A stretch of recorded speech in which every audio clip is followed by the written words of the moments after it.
Bekasi macam bicara masih mantap di Grebek. Pengelola perumahan Citra Grand City resmi melapor ke oknum warga yang membuat kegaduhan sehingga melakukan pengerusakan di pos Satpam. Salah satunya anggota DPRD Sumsel fraksi PAN. Kami ingatkan kepada aku tidak tahu ini pengembang apa. Ini terindikasi pungli. Ada korupsi di sini. Kami nuntut aku sebagai anggota DPR. Di samping sebagai anggota DPR, aku bahagia dari masyarakat penghuni. Buntut kegaduhan di pos Satpam klaster Somerset East, perumahan Citra Grand City berujung laporan polisi.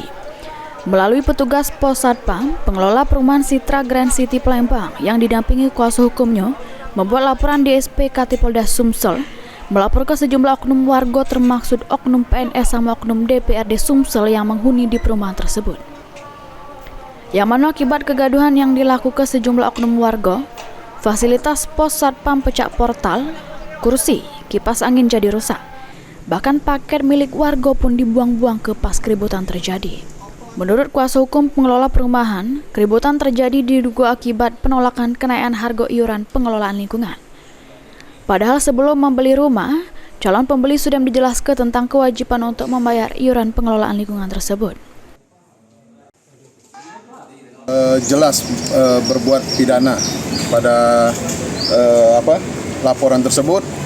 Di antaranya ada 3 orang yang saya sebut saja inisialnya. Yang pertama ada NH, seorang PNS, terus juga ada AK dan kawan-kawan. Kemudian satu lagi ada anggota DPR, oknum anggota DPR, inisial TY.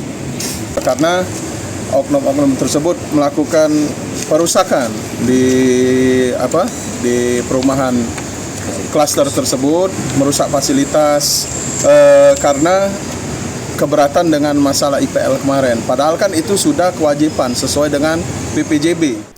Ini laporan yang dibuat sudah diterima oleh petugas piket SPKT Polda Sumsel. Pengelola perumahan Citra Grand City berharap Polda Sumsel gerak cepat menindaklanjuti laporan tersebut. Mulyadi, PAL TV.